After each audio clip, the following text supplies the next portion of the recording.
Ngayon, nagtutungo naman tayo sa susunod nating aralin at ito ay Filipino. So bago yan, ano ang pinag-aralan natin noong nakaraang araw sa Filipino? Itaas ang kamay kung gustong sumagot. Ella. Magaling! Ano naman ang napag-aralan natin kahapon? Sweet? Mahusay. Dahil lubos yan ang natutunan ng ating aralin noong nakaraang araw, ay may pag-aaralan ulit tayo ngayong bagong aralin. So bago yan, ay magkakaroon muna tayo ng aktibidad. So ano ang gagawin kapag may aktibidad tayo? Ano ang gagawin ng isang bata kapag tayo ay may aktibidad? Alcrisan, magaling. Eugene, napakahusay. Dito naman tayo sa unahan. Maricho, ano ang gagawin kapag mayroon tayong aktibidad? Mahusay. So ngayon ay babasahin natin ang panutok ng ating aktibidad. Okay, so lahat ng mga babae, pakibasa ng ating panutok.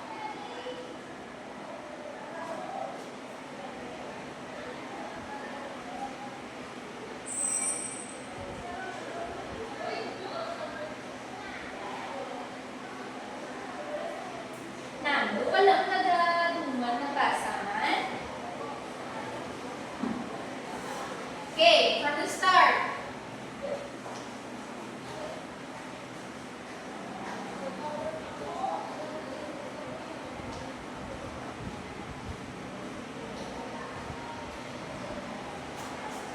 Okay, maraming salamat.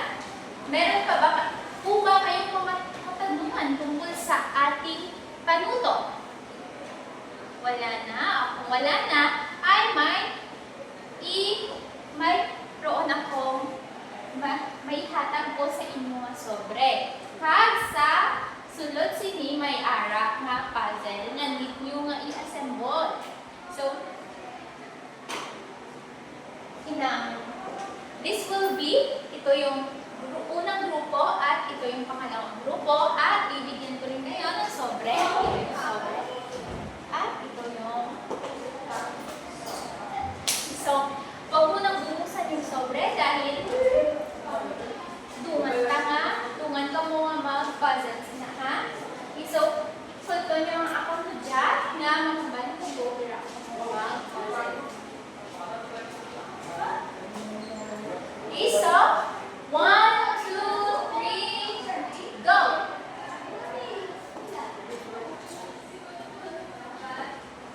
5 minutes lang na, ha? Dapat after 5 minutes natapos na ang puzzle. This means wala na damay istoryahan sa inyong matupad.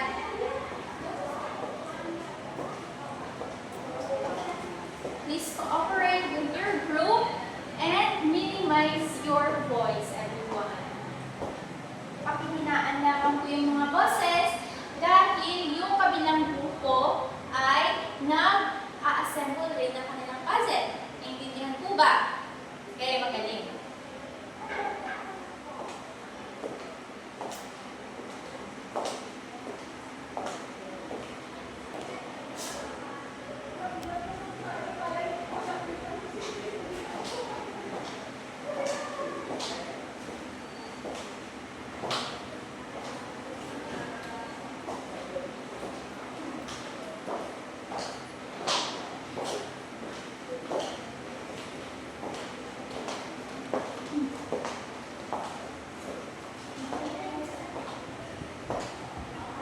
Magtulungan po kayo mag-puzzle.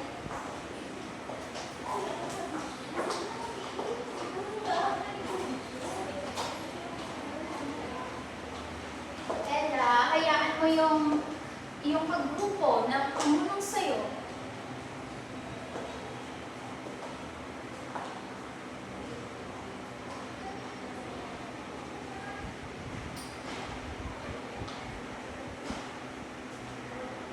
Bakit yung ibang grupo ay naglalaro na lamang dyan sa likod, hindi na tumutulong dito?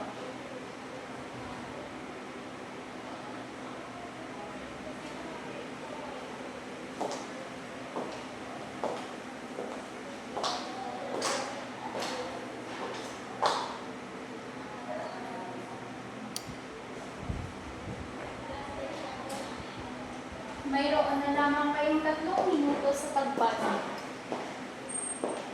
Tandaan nyo, ang unang grupo na makapag-puzzle ay siyang mananalo.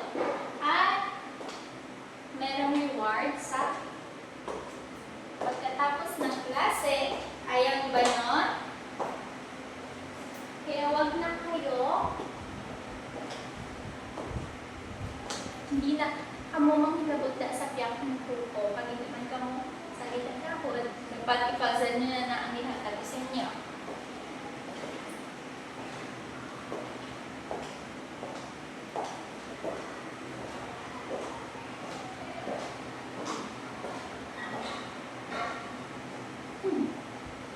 Pero na po nanay sa likod. Teknik ng wala ka kulay sa bro.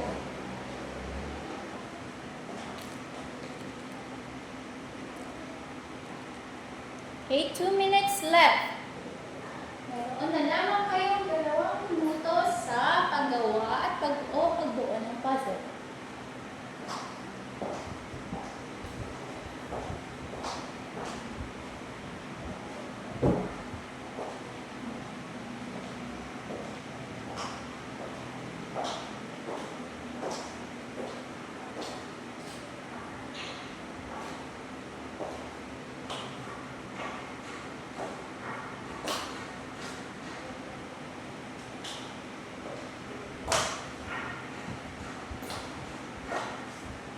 One minute and okay, magaling. Ang unang grupo ang siyang nakapagbuo ng ating puzzle.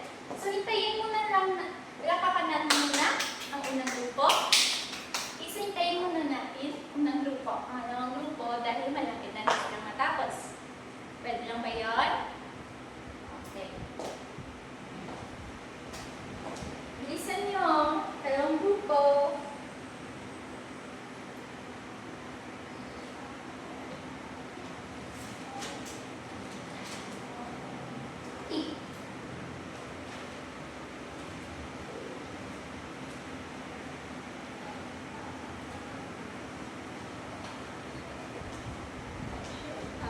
Okay, magaling. Lapakan natin ang lahat ng grupo.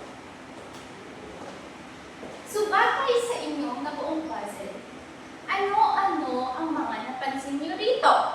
Okay, taas lamang ang kamay kapag gusto ko sumagot. Hindi ko pa sasagutin yung nagmamamam sa akin, ha? Okay. Hana, ikaw, ano po yung napansin mo sa minong puzzle? Okay. Ano-ano ang mga alpabetong ito? Tor. Okay, magaling. Tingnan natin kung ano ang nabuo ng puzzle. May idea ba kayo kung ano ang mga ito?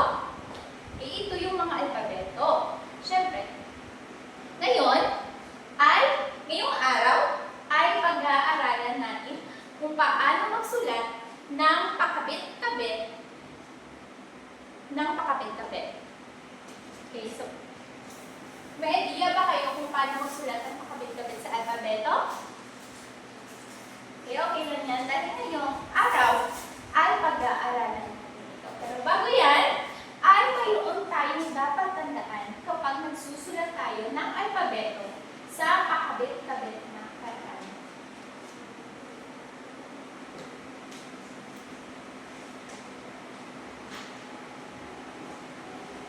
Okay? Mga dapat tandaan sa pagsulat ng alpabeto sa Pilipino at sa pakabit-kabit na paraan.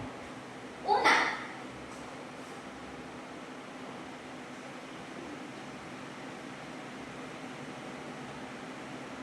basahin ang unang paraan na dapat tandaan natin sa pagsulat ng pakabit-kabit. Lahat ng mga lalaki.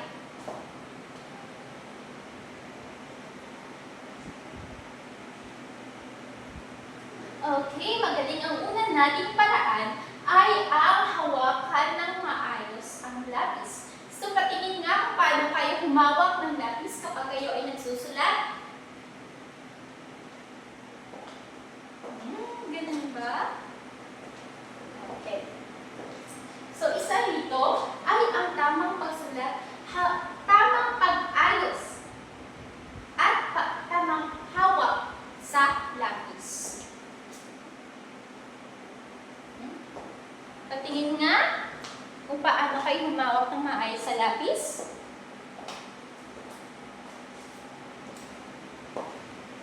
Okay, magaling. Lahat ng mga babae, pakibasa ng dalawang paraan ng kung paano magsulat sa kakabit-kabit na paraan.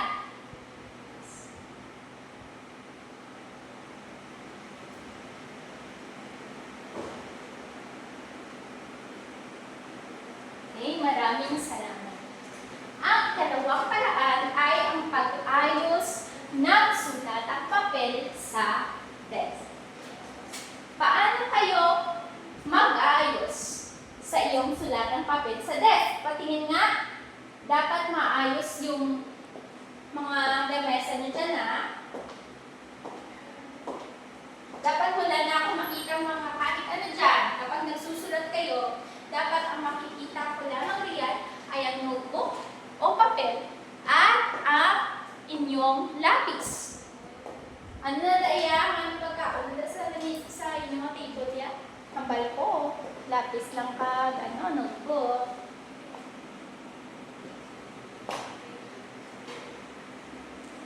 Okay, next. Lahat pakibasa ng pangatlong paraan sa pagsulat ng pakabit-kabit.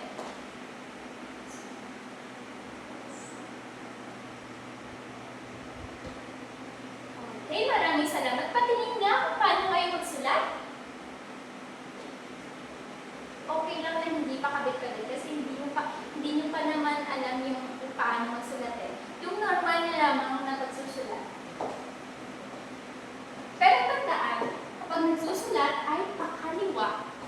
Kaliwa at pakanan. Dapat dito nagsisimula at hindi kasi nakikita. Kapag dito, tandaan dito, magsisimula sa kaliwa, kanan. Kapag nagsusulat kayo,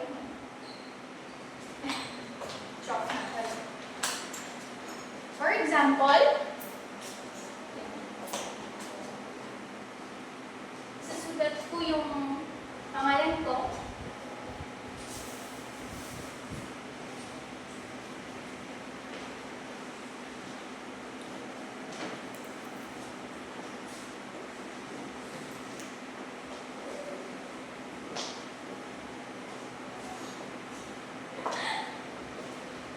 Okay, nakuha na mo ba?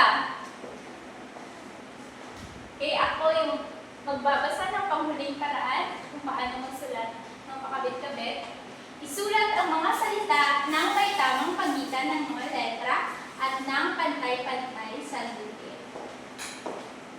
Kapag kayo ay nagsusulat, dapat wala galakta sa dukit. Example, kaya yung papel. Di ba may tatlo na nakakurit? Nakakurit. Blue na de, red na di, blue na de. Di ka masugod sa lahat.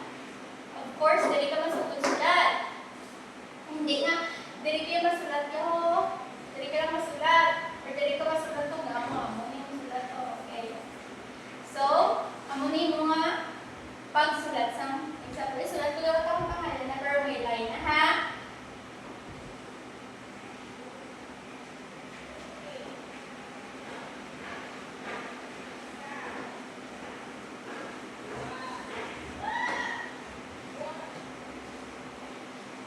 Okay. Maintindihan lang ba?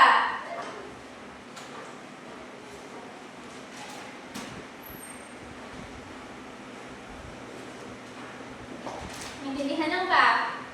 Okay, magaling. So, mahalagang sundin natin kung paano ang mga panuntunan sa pagsulat ng mga salita na may tamang layo at sa isa't isa upang ito ay madaling mabasa, malinis at maayos ang mga sulating gagawin. Siyempre, pinanglantayain gusto ng ating pagsulatin para maintindihan ng ating teacher. For example, pwede pasulat ko sa inyo, pwede pasulat ko sa inyo, tapos mag-check na po kung ako mag-check. hindi ko maintindihan. Kaya syempre, iruwan ko na lang na check ato gali iya kaso kay hindi lang amo ang imong pagsulat. So ngayon ay kumuha kayo ng inyong papel at notebook dahil may ipapakita ako sa inyong video. Ang gagawin niyo lamang ay susundin kung ano ang nakikita nyo sa video. Okay, so may notebook o papel na bang lahat? Itaas ang mga lapis. Okay, pencils down. So this time, manonood tayo kung paano ang tamang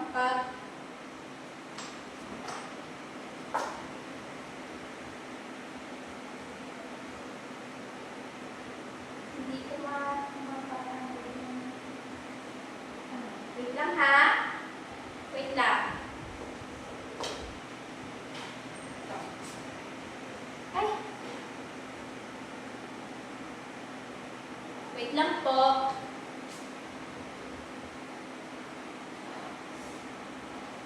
Huwag mag-ingay. Dito na lang tayo sa YouTube manonood kasi hindi ko pala na-upload yung video.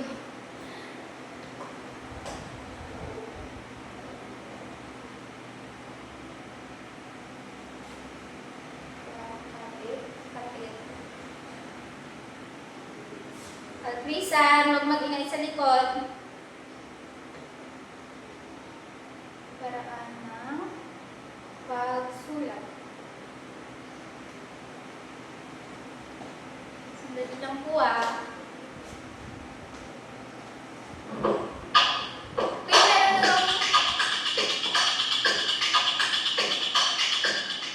Meron na po itong lapis at notebook lahat. Okay, magsisimula tayo sa pagsulat ng pakabit-kabit na letra A. Sundin niyo po ang nakikita nyo sa video. Dito muna ako ha.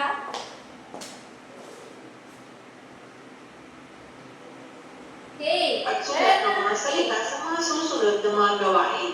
Narito ang tamang instruction susulat ng letter A.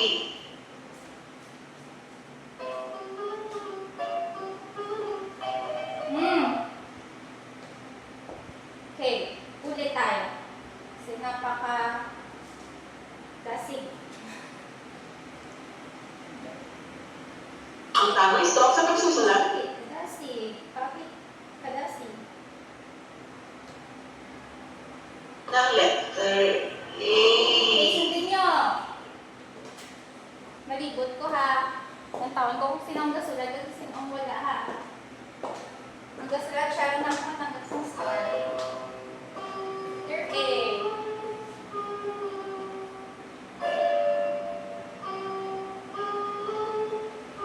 Okay, that's it. Yan. Paano magsulat ng letrang A? Pakabit-kabit. Ngayon naman, letrang B. Letter B.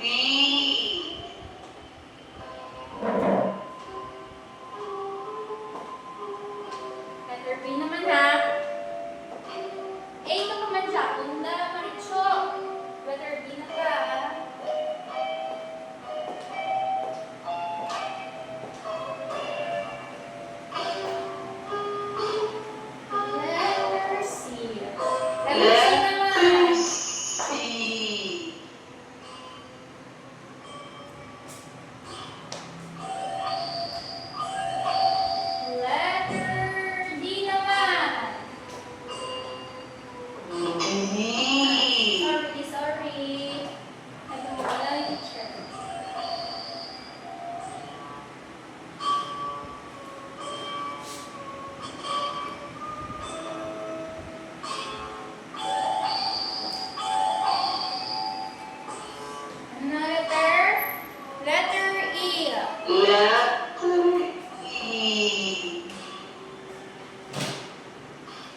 Letter G. Wala talaga sulat ka rin ha. Siya pa sulatan mo sa blackboard. Sa Letter I. J.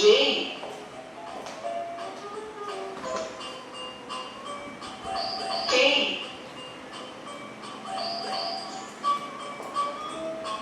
Letter L.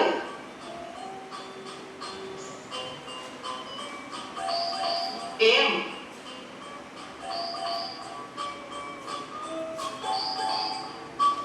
Letter N. Pagmasdan naman ang stroke ng pagsulat ng N. And yan. Sunod, NG. Sa Sara or sa TV ha. Letter O. Letter O. P.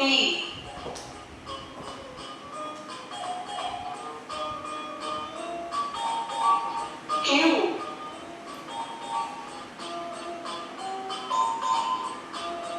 Letter R. S. Malapit na tayo matapos. T.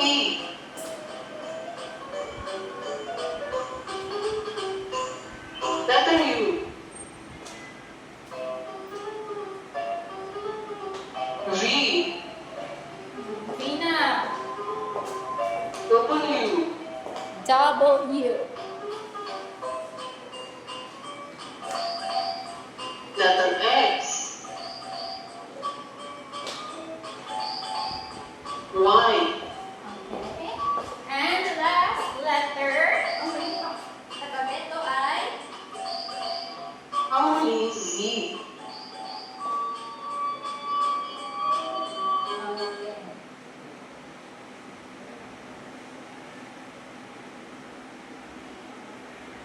patingin nga ng mga sulat nyo. Naku, Tor. Hasta sa letter Z nga ha. Letter L ka lang sa tayo, how? Okay, okay. Naintindihan ko nga kay Kadasig ng isang video.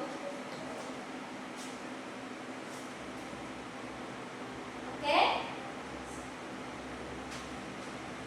Sa muli, ano-ano ang mga dapat tandaan sa pagsulat ng mga letra sa pakabit-kabit na paraan? Ella. Okay, magaling. Ano pa, Maricho? Mahusay. Ano pa, Georgine?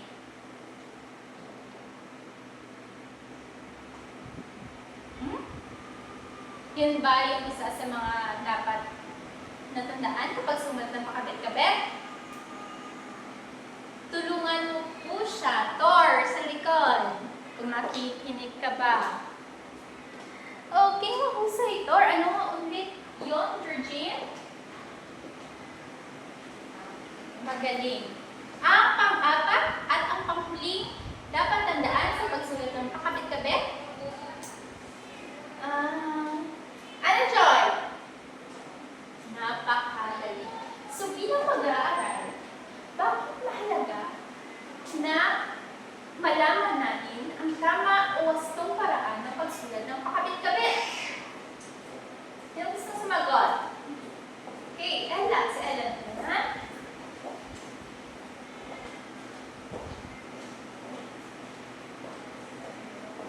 Okay, other friends naman.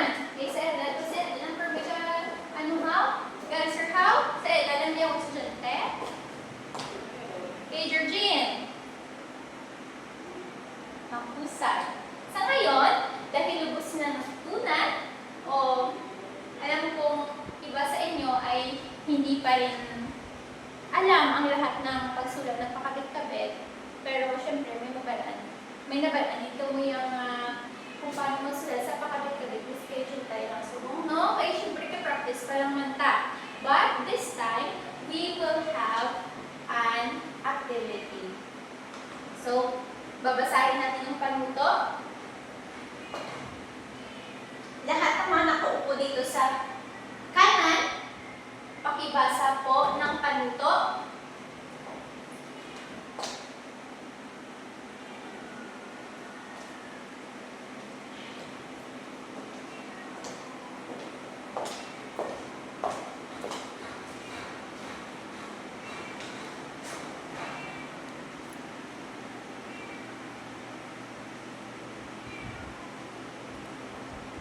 Okay, maraming salamat.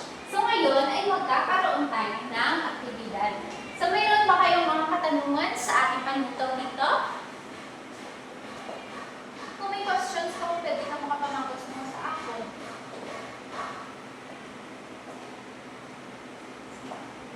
So hatiin natin ang klase sa dalawang grupo. Simulan na pong magbilang. Isa, dalawa, isa, dalawa, isa, dalawa, isa, dalawa. Okay? Ang unang grupo ay dito, upo, at ang pangalawang grupo ay dito naman, uupo. So, ang gagawin ko natin ay may subunutin ako na salita dito sa harapan. I mean, may bubunot. Ang guro, ang siyang bubunot ng salita ng sabihin sa isang miyembro ng grupo. Okay ko? So, pipili ko muna kayo ng miyembro na pupunta dito sa harapan.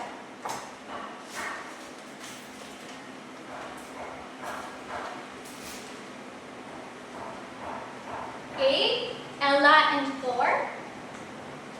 And ako po yung bubulot ng salita na isasalin-salin nyo sa inyong kagrupo. Pwede, yun dito ang tulungkuan para hindi ko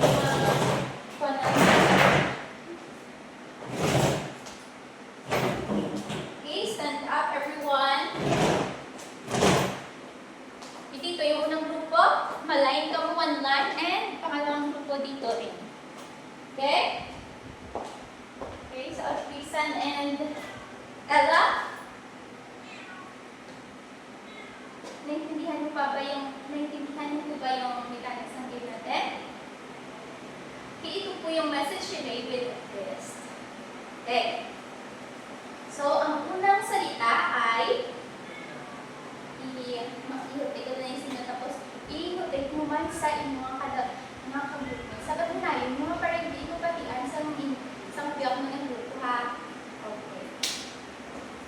Okay, so this is your word.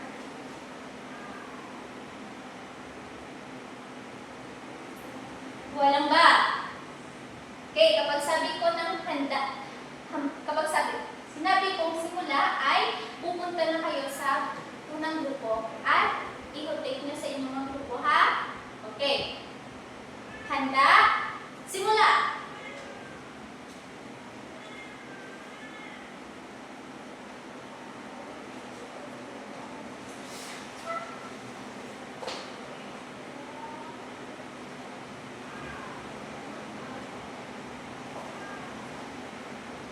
Okay, magaling unang grupo dahil kayo ang nakapunto sa unang salita. Ano po ba yung salita? Okay, maganda. Maganda rin po yung pagkakasulat ni Georgine sa salitang maganda. Okay, magaling dahil magaling ka na po, Georgine, sa pagsulat ng pakabit-kabit, ha? Hindi ka, agad. Tinutuluan ko yung mama mo sa malay. Okay, very good. Pala mo si mama, very good teacher. Okay, next! Anna Joy and Hannah. Ang iyong salita ay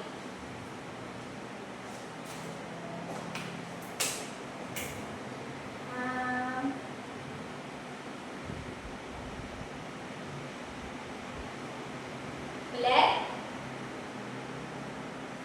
Okay. Handa? Simula.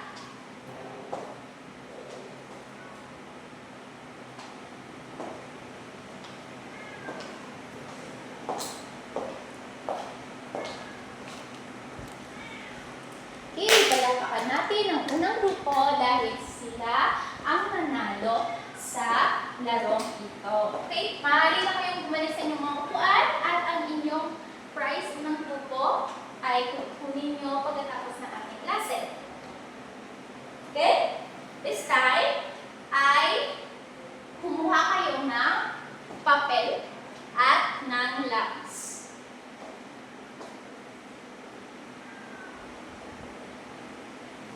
Okay, so hayaan nyo ako na ang pumansa ng panito. Wala na tayo may masulat, ha? Pansasaktan na. Sa tulong ng mga larawan ay isulat ang mga sumusunod na salita sa paraang pakabit-kabit. Naintindihan lang po ba yung panuto? Okay, magabi. Okay, so, pagkabasa ko po ng unang salita ay yun lamang po kayo magsusulat. Naintindihan? Okay, una, araw. Sulat mo po ang araw, salitang araw sa pakabit-kabit na paraan.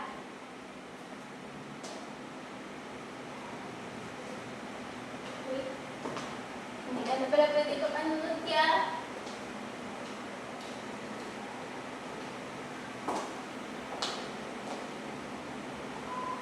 Okay, pencils up kung tapos na. Okay, pencils down. Ikalawang salita. Rilo. Sulat po ng pakabit-kabit na paraan ang salitang rilo.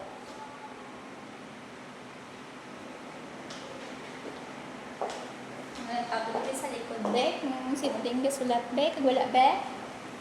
Okay, number 3. Isda.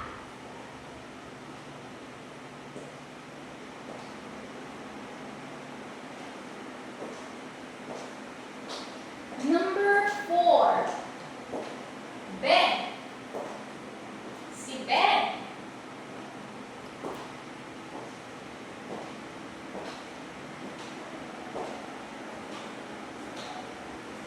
Number 5. Panghuli, Enero. Isulat ang salitang Enero sa pakabit-kabit na paraan.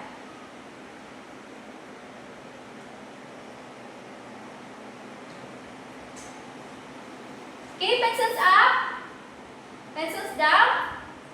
Ipasa po dito sa unahan ng mga papel. Pagbilang ko ng 10, dapat nandito na. Simula sa likod, papunta dito sa harapan. 10, 9, 8, 7, 6, 5,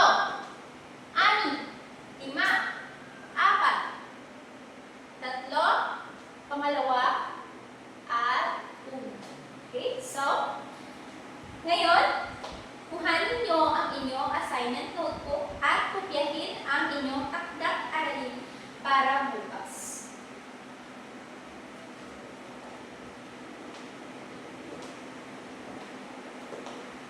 Minutes lang na ha.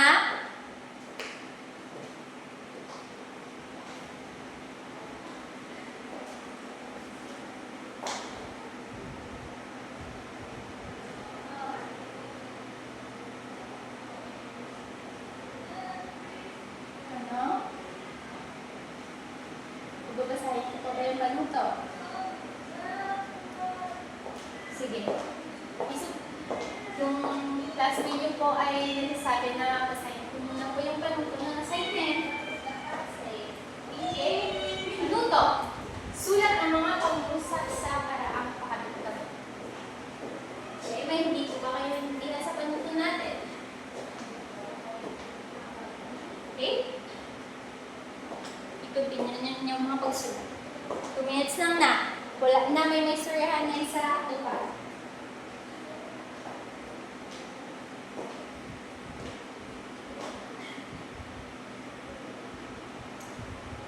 Minute left.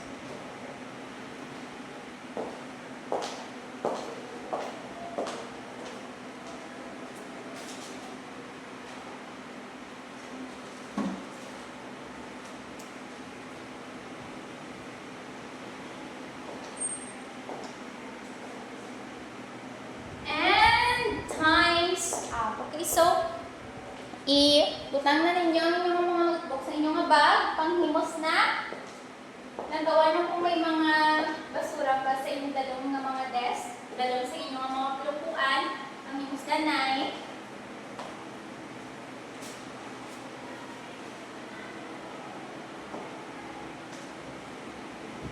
Okay, tapos na. Okay, so Ella, come here in front. Ikaw po ang mamuno sa ating panalangin.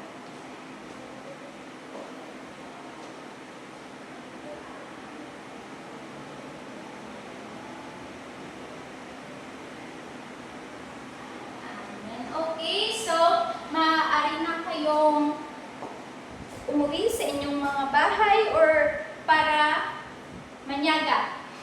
Okay? Mabalik ka mo di ka rin sa na. Okay? Maraming salamat at paalam grade 2.